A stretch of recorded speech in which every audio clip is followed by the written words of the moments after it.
which was we wrote out all 16 bit patterns that you could have if you have 4 bits, okay, and there they are. And I wrote them at first in an order that seemed to you guys completely arbitrary, but now that we look at it, do you see that I've put them in basically like a dictionary style ordering, okay? And that if we interpret these things as numbers in the base 2 system, then we could convert them from base 2 to base 10, which is what we normally use for counting, obviously, in just the real world, by interpreting each place value as being a power of 2 instead of a power of 10. And there we go. Okay, so we have 3 of these here. So we did this for 0, which is obviously all zeros. And then the one down there for 6, right? There's a 1 in the 2's place and the 4's place, and that adds up to 6. Okay, great. And then for the last 6 down at the bottom, they would add up to 10, 11, 12, 13, 14, and 15 respectively, but we want to use a single symbol to represent them because that way it matches the rest of it, where 16 things, each of which has its own special symbol. Unfortunately, right, we only have 10 digits, 0 through 9, so we got to come up with 6 new symbols, and the convention that whoever came up with was just to recycle from the alphabet and use A through F. Okay, so yeah, so that's that. Okay, and then we took 1832 and we said, okay, as a base 10 number, how do we interpret this? We interpret it, what does the 1 mean in 1832? Yeah, it's in the thousands place, so we interpret it as representing 1,000, and which 1,000 is of course 10 cubed, 10 squared for the 8, and so on, right? Okay, so that's how we decompose these numbers. Now, if we want to convert 1832 into binary or hexadecimal, then we need to sort of do a process kind of like this, but we have to sort of think backwards, okay? So to do that, actually, I think what would be easiest is I'm going to use just a spreadsheet so that we can kind of see everything in columns, okay? So let me blow up the font here first off, so it's easier for you guys to see. Okay, and the number we want to work with is 1832, okay? Now, I don't know how many places it's going to take necessarily. I mean, I do because I've done this before. But in advance, we don't necessarily know how many places we're going to have to use for this. So let's just notate what are the place values. Well, everything starts with the ones place. What's the next place over?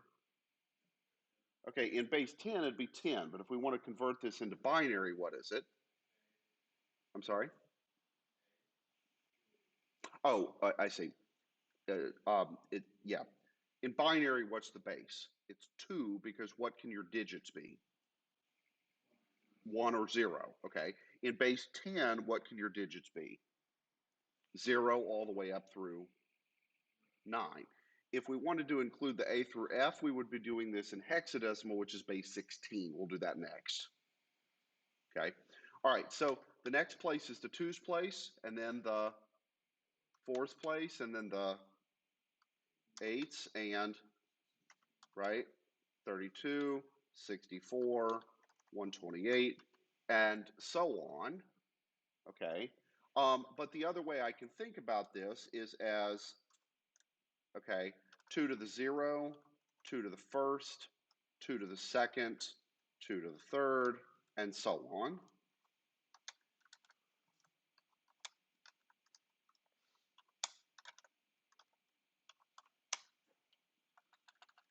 Okay, is this big enough for you guys to, well, here, let me blow it up a little bit more. There we go, that's nice. Okay, so we can either think of the place values just as base 10 numbers or as powers of 2, right? 1, 2, 4, 8, 16, 32, 6, and so on up the chain. And in this case, though, for 1832 is not a very big number, so we're not going to need a whole bunch of these, right? Okay, so, well, actually, maybe we will, because I'm an idiot. So let me scoot these over a bit.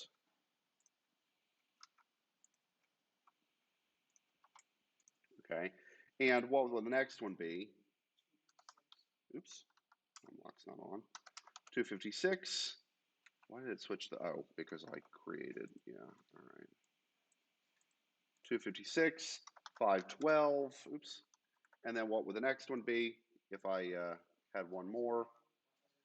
Yeah, okay, so 1024, which let me scoot everything because we're going to need the 1024, and I think you guys will see why in a second. All right, so 1024, and let me fix the font. And this is 2 to the 8th, 2 to the 9th, oops, and 2 to the 10th. Okay, so we can go out as far as we might need, okay? So if we take the number 1832, okay, what we need to do is say, well, what's the biggest power of 2 that we can fit into that number? What would the next number be up after 1024? Right, does 2048 fit into 1832? No. Does 1024 fit into 1832? It does, once, with how much left over? Okay, so what's 1832 minus 1024?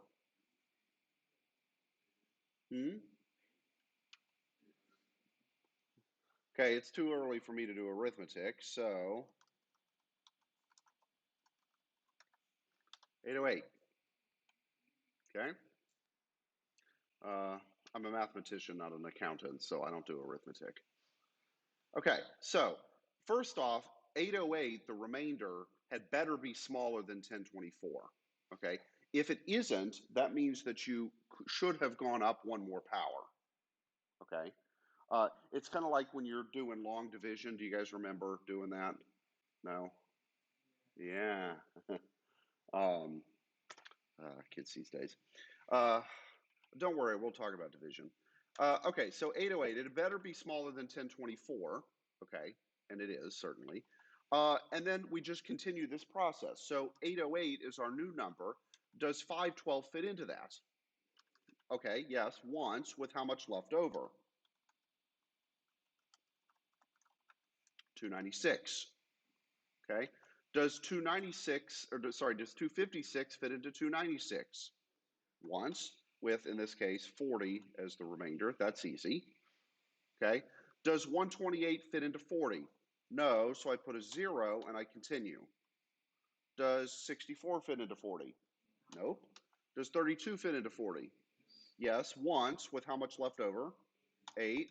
And then at this point, 16 doesn't fit into 8, but 8 fits into 8 exactly with 0 remainder, and so all the remaining places are zeros.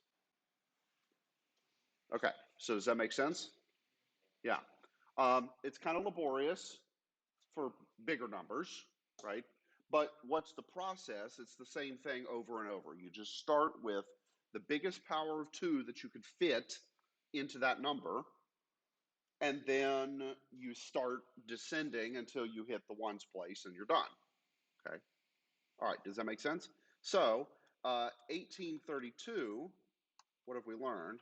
1832 as a base 10 number, okay, and I'm going to subscript that part. So let's see, character, position, subscript, there we go.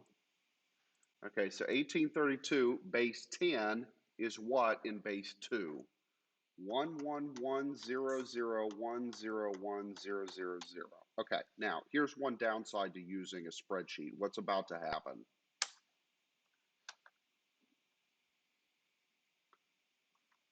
Okay, it interpreted this number as a base 10 number.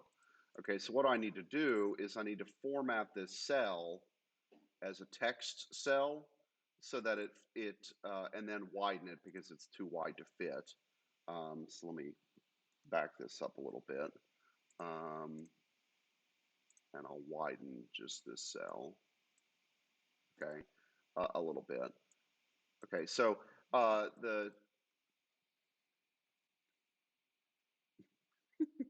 sorry, let me draw a nice little joke I've seen. So,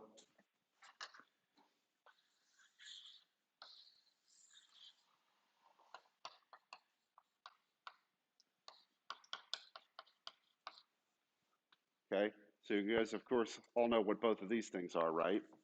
Yeah, and so what's this?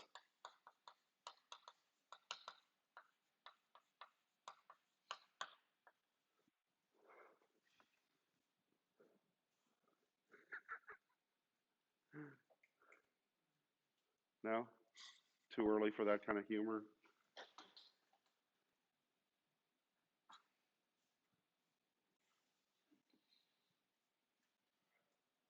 Wow, you guys are pathetic this morning. Okay, anyway. So just because I'm using a spreadsheet app here, right? We have to make sure to format the cells so that it doesn't like misinterpret what I'm typing. Okay, so what I'll do to subscript this is I'll put the word to as a subscript. Um,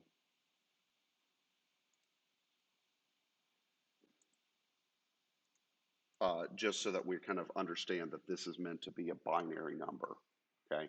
As opposed to a really, really big base 10 number that just happens to be made out of ones and zeros, okay? Now, there is another convention for this, which is I'd write it this way with 0B in the front, okay? And that's a convention that we'll start to use as we go on. So the B in front, what does that mean? B for binary, right? Okay.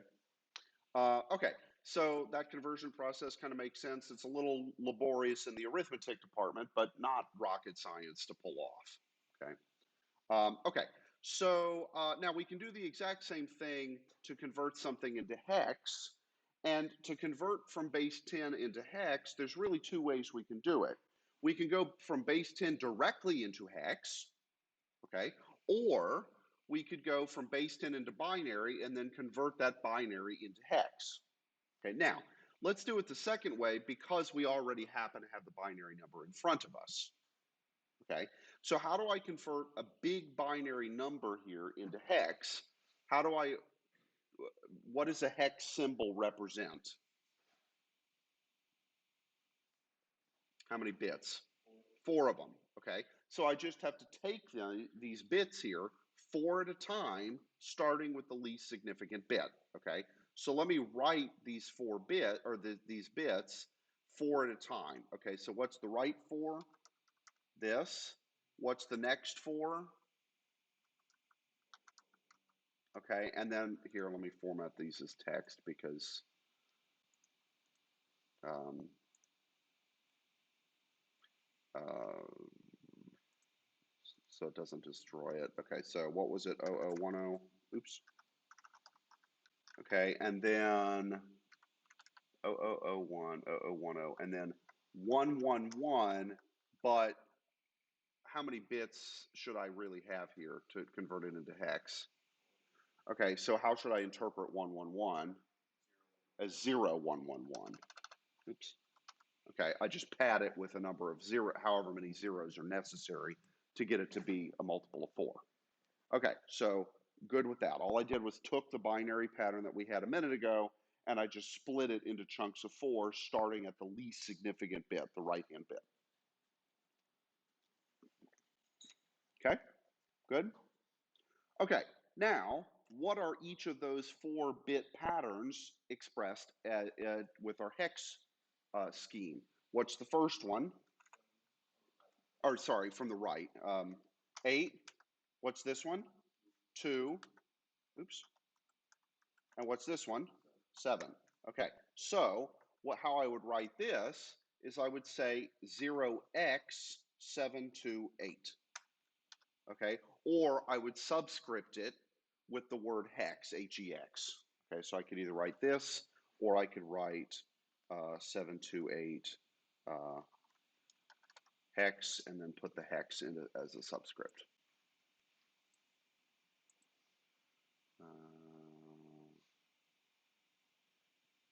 Like that. Okay. My personal preference is the second one, the 0x, simply because, well, for several reasons. One, I don't want to have to right click and change the formatting and stuff to get subscripts every time, right? That's kind of a pain. The other reason is that this is the convention, the 0b, 0x and stuff when you're working in a programming language. So you can just type that in and bam, you can define numbers in hex, or if you don't have anything in front, they're assumed to be base 10 numbers, right? So you've got sort of both options. Okay, so there's the conversion. Now, how would we do this if we didn't already have the binary pattern in front of us? Well, we would do basically like what we did up at the top, but this time, what are our place values? They're powers of 16. Okay, so what's the next place value over? It's if the 1 is the 16 to the 0 power, what's the next spot over? It would be 16 to the first, which is 16. Okay, that one's easy. Oops. Okay, what about the next one over? Would be 16 squared. What is 16 squared? That's 16 times, or plus 16, not 16 to the second. I know, it's too early for arithmetic. That's okay. Okay, and what would the next power be if we were to go up to that? So what's 256 times 16?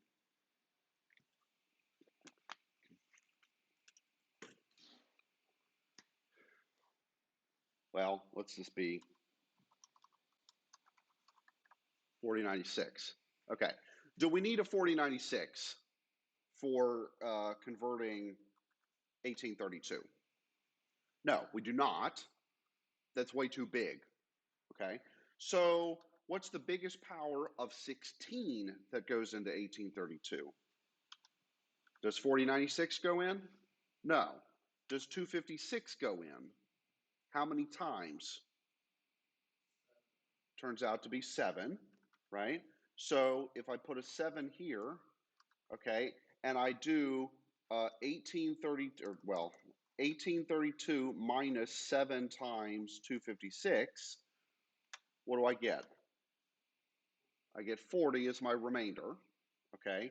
How many times does 16 go into 40? Twice, with what is the remainder? Okay. How many times does 1 go into 8? 8 times with 0 remainder. Okay. And there we are, 728. Okay. So which way do you guys think is easier? Doing it with the powers of 16?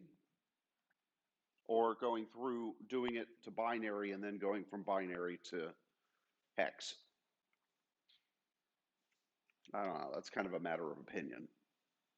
Okay. But what do I want you guys to be able to do? If I give you a number in any of the 3 formats, you can convert it to any of the other 2 formats, right? So if I give you something in hex, I want to be able to know what is it in base 10 or binary. If I give you something in binary, what is it in hex or base 10, etc. Okay, and this is the sort of process that you go through. It just depends on where you start and where you want to end up. Okay, does that make sense? All right. So so let's kind of switch gears for a moment, and let's go back to, well, I'll leave this up for a second, but let's take this number here that we've written down, okay? And that's, a bunch of binary numbers, okay? But it's not really that much of a bunch of binary numbers, okay? So let me just take, by way of example, okay? I'm going to pop open a console, and I'm going to show you guys something that I was doing with my other class. Let's do, how about this? Okay, let's take, for example, this. Okay, so what you're looking at is a program that I wrote, and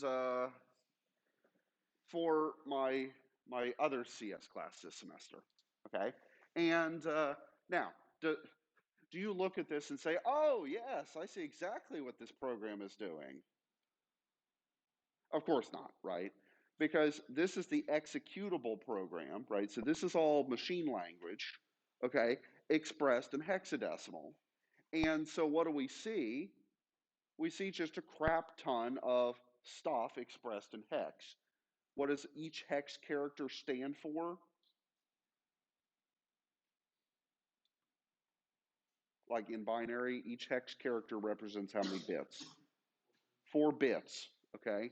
And so what you're looking at, right, is, you know, 4 bits, 4 bits, 4 bits, 4 bits. That's how many bits? 16 bits, okay? 32 bits, 64 bits, okay? You're looking at 128 bits at a time of whatever the code for this program is, okay? And they're organized into rows, right? And the rows count up in hex, and they keep going, and they keep going, and they keep going. Okay, anytime you see a star, it means everything in between there is just all zeros. Okay, and so for example, if we keep scrolling down, there's a lot of zeros in there. Okay, so just tons and tons and tons and tons of bits. Okay, how many?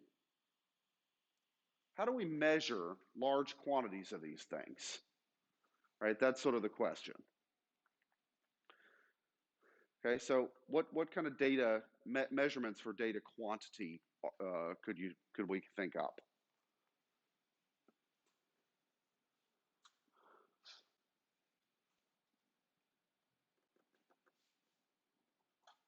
Oh, surely you guys have thought about this before.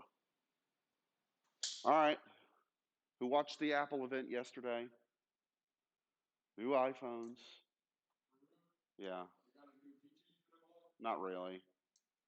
Some new colors, a little bit better cameras, faster processor, slightly bigger battery. Huh? Better screen. Okay, but it's all evolutionary, not revolutionary, right? So unless your phone is on its deathbed, don't go buy a new one. No point. Okay, but anyway, so let's say we go shopping for a phone. All right.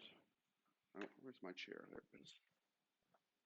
It's one downside to wheelie chairs is that they wheel away. So, how many of you guys are going to hate on me for being an Apple guy? We got any Android droids here in the audience? Uh-huh. Figure there was at least one of you punks around. So,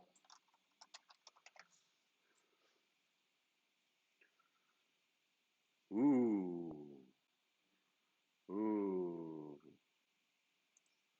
iPhone 13 Pro. Wow.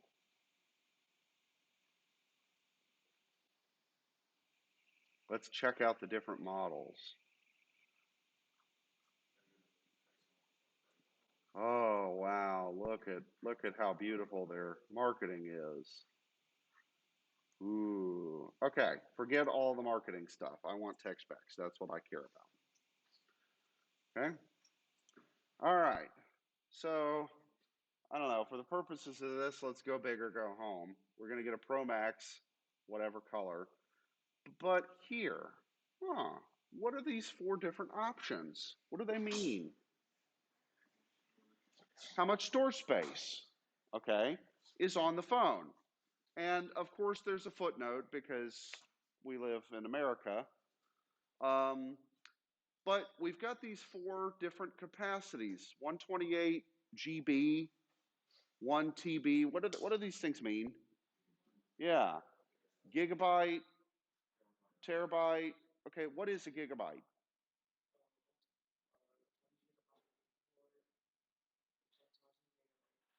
Okay, depends on who you ask, though, as we'll discuss in a moment. Okay, well, what does the word giga mean? It's a big thing. Okay, so let's start at the bottom. Okay, if I have, I don't know, let's say a gram. Okay, now I know this is a foreign concept to most of you guys because this is Merca and we use freedom units. Okay, but let's say that I have a gram of something, right? Like I've got a gram of plutonium. Okay, you guys were maybe thinking I have a gram of something else. Well, yeah, I know, right? What you guys want a gram of? All right, so you got a gram of a powdery substance. Okay, all right. So it's of some unknown white powdery substance. Uh, no. What if you had 1,000 of those things? What would you call that? You'd call it a kilogram. Okay. And if you had 1,000 kilograms, what would you call that? Huh? Actually, yes, that would be a metric ton is the name of that unit. But let's pretend that there's not the word metric ton. A felony, yes, is what you'd call that. Well, it's unknown powdery substance, right? It's not a felony until it gets tested and you're convicted by a jury of your peers. Okay. Who's Pablo Escobar, right? Uh, yeah, okay. So 1,000, let's say you had 1,000 kilograms. If we didn't have the unit metric ton, which we happen to, what would we call that? What would be the next size up? It'd be a megaton, or megagram, sorry. Um, and if we went up from that, what would be the next factor of 1,000? It'd be a gigaton, or damn it, I'm sorry, a gigagram. Okay, I keep saying ton because, well, all right, let's say you have 1,000 tons. What do you call that? A kiloton, right? And if you have 1,000 of those things, what do you call that? A megaton. And now we're getting into the kind of numbers you need if you're setting off nuclear weapons. Okay, because the power of them is measured in megatons of TNT, just as one does. Okay, so point being, we have these prefixes from the metric system, kilo, mega, giga, etc., that mean powers of 10, and the convention is that you go up each time you use a new word, you're going up by power of 1,000. Okay, so you go from grams to kilograms. Now, are there words in between?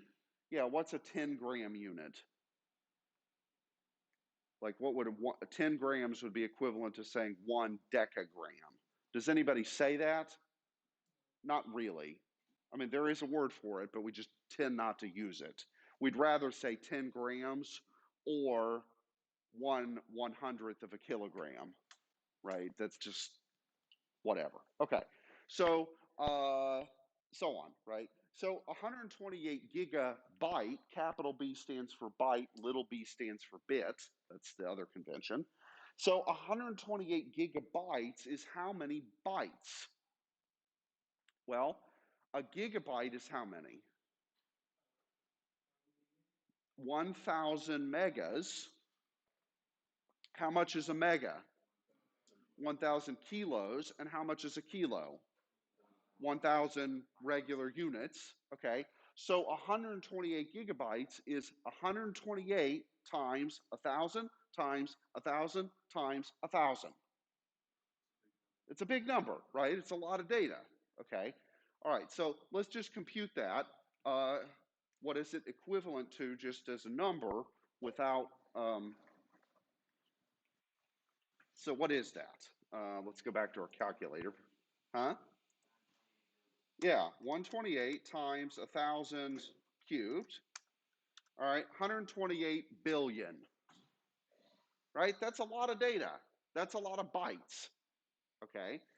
And so this is 128 billion bytes, okay? And byte is spelled with a Y because computer science people back in the day thought they'd be clever, okay? How many bits is that? Okay, so this is actually, I don't know if I've mentioned this. How many bits go into a byte? This is just a convention from back in the day. It's 8. Okay, so there are 8 bits in a byte. Okay, so if I were to, what would I have to do to convert this into bits? Yep, so 128, so let's just do, because we're using a spreadsheet, let's not be idiots. We'll do the item in B20 and multiply that by 8, and we get that many bits. Okay. That's a lot of bits. Yeah, 1 trillion bits. Okay. So what that means is the storage system inside the iPhone can store that many things that are either ones or zeros. Okay, so all the music and games and videos and apps and stuff that you put on your phones, right? Those are all encoded somehow into just ones and zeros. Okay, and what we're going to be talking about for the next little while is, well, okay, how do you encode numbers that way? How do you encode audio that way? How do you encode text and so on? It's all ultimately ones and zeros. So what's the scheme for saying, okay, this chunk of ones and zeros is text, that chunk of ones and zeros is programs or whatever, okay? Or data or numbers or something, okay? So anyway, we've got to be able to measure large quantities of these things. Okay, now, here's a little bit of an annoying thing. There are actually 2 conventions for this, okay? If you, so what is a kilobyte? What do you guys say? 1,000 bytes, okay? And why did that make sense? Well, because kilo is a metric prefix, and that means a power of 10, right? And it's 1,000, happens to be, okay? So, however, if we're counting bits and bytes, as we've seen, when we're talking about binary, what base, or bases, are we using really to count here? Base 2 or base 16, which is really base 2, okay? But there, everything is a power of 2, not a power of 10, okay? So let's go back up to the top here, and let's look at our place values when we did this in base 2, okay? So at the very beginning, when we were converting this number into binary, the first thing we did was write down a bunch of powers of 2. Okay, so what are the powers of 2 that we've got up there? 1, 2, 4, 8, 16, 32, 64, 128, 256, 512, 1024. Okay, so 1024, well, that's pretty close to 1,000. Yeah? Okay, so back in the day, that's what was defined as a kilobyte, is not 1,000 of them, but 1024 of them. Okay? Because, well, 1024 is the power of 2, so it's a number that we're running into already. Okay, but it's also pretty close to 1,000, so we can just sort of recycle the metric prefix. Okay, does that kind of make sense? Okay, the problem is if you keep this scheme up, okay, and you guys are maybe slightly too young for this, but let's say you went out and you bought your new iPhone, and it says on their website that it's a 128 gigabyte model, and you get it home and you go into the system settings and you look at the storage space, and what does it say? Something smaller than 128. And you're like, damn it, I just got ripped off. Okay. And the reason for that discrepancy was that, you remember on the website there was that footnote? Let's go read the footnote. Okay, right? See, there's that little footnote. What's the footnote say? Well, of course you can't read this, so let me blow it up a little bit. All right, so what's it say? Available space is less due to many factors. A standard configuration uses approximately 11 to 14 gigabytes for the operating system. Okay, that's normal. Okay, depending on the model and settings, pre-installed apps use about 4 gigabytes. You can delete those. Okay, blah, blah, blah, blah, blah. Okay, now, so let's sort of look at then the two different systems for this. So let me go to let's go back to our spreadsheet and let me make actually a new tab here. Okay, and let's start looking at powers of 2 versus powers of 10 and compare them. Okay, so at the bottom, of course, we have 1. All right, and actually, let me make, let me do it like this. Okay, so 1. All right, power of 2, the next power that we would go up is 1,000. Okay, and I'm going to write these in powers of 1,000 just for cleanliness. Okay, so we'll write this as 1,000 to the first. Okay, and we could keep going like this as far as we want. Okay, so what is the prefix for 1,000? Kilo. And then mega, and then tera, and so on. Okay, right? Those just from the metric system. Okay, if I do this in powers of 1024, okay, so let me write this as 1024 to the first, 1024 squared, and we'll compare these numbers in a second.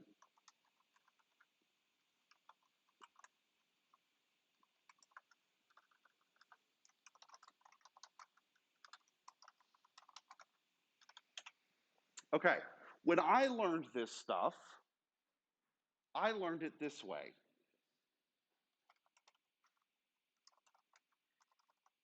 Oops. Okay, I learned back in the day, and this was the convention when I started using a computer in the 80s, right, that a kilobyte was 1,024 bytes. Okay, and a megabyte was 1,024 kilobytes, and so on. Okay,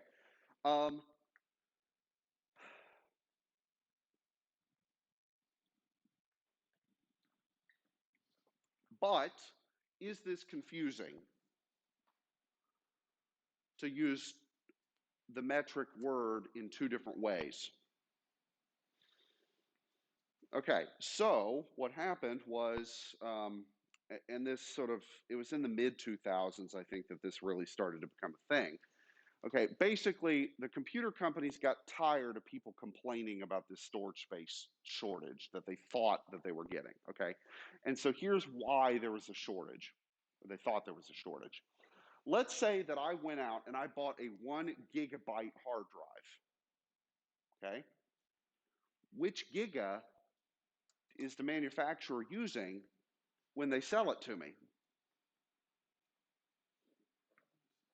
Yeah, probably the smaller one. Okay, but which giga is the operating system using to measure the amount of data on it? Okay, that was the problem, right? The hard drive manufacturers sold things and said a gigabyte is 1 billion bytes, the left-hand definition. But the operating system would look at how many bytes were there and divide it by the 1024 numbers to figure out how many gigabytes it was under that scheme. Okay, so if I had 1 billion bytes, how many 1024 things would that be? It wouldn't be a full gigabyte. It would be slightly less than that, you know, like 900 and something megabytes. Okay, so it looks to the consumer like they got ripped off. Did they really get ripped off? No, it's just a matter of how are you measuring it, right? And if you looked on every hard drive box or every hard drive manufacturer's website, there would be a footnote that said 1 gigabyte is a billion bytes, right? So they've told you, right? Okay, so in the mid-2000s, the OS manufacturers redid this, okay? And they started using the metric prefixes properly. Or if they wanted to do things as the powers of 2, we made up a new set of prefixes, okay? So what the new set of prefixes are these.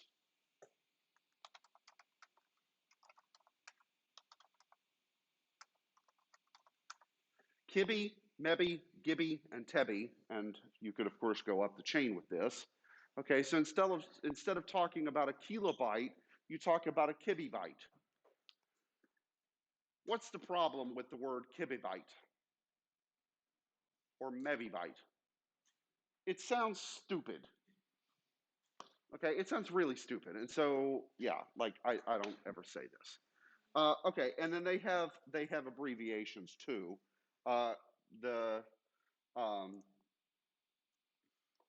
Yeah, okay. So if let me go back to my terminal for a second and shrink it so that you guys can still see the spreadsheet, right?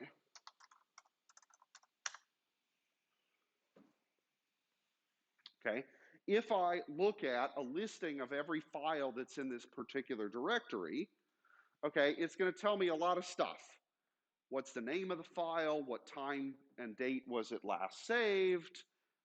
Who owns it? And how big is it? Okay. Now, in this case, all of my files are relatively small, right? And even the program that we were looking at was only 900 or 9,408 bytes. That's not that big, okay? But let me go to another directory where there's some stuff that actually has that's bigger, okay? And see what does it list if we look at stuff with bigger data. Okay, so let me.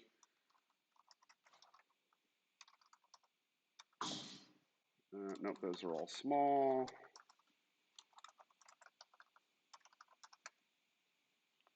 Okay, it's listing it in bytes here.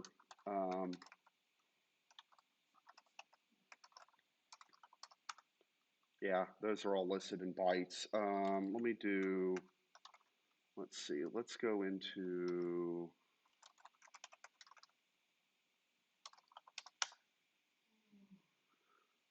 okay, here it's listed everything in bytes, and there's a code that we could use to change it. Let me actually go into the graphical manager and see if it'll give it to me differently there. So I'll do, let's go to documents, examples, oops. All right, here we go. Okay. So here in the file manager, it's displaying to me the exact same information as when I was in the terminal. Okay, just formatted a little bit differently.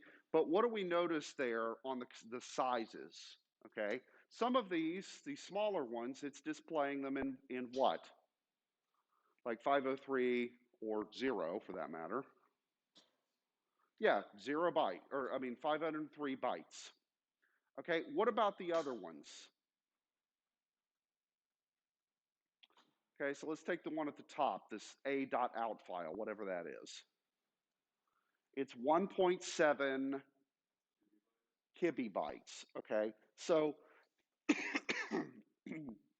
the convention for this, the prefix, right, kibi is abbreviated ki instead of just k, because what's just k?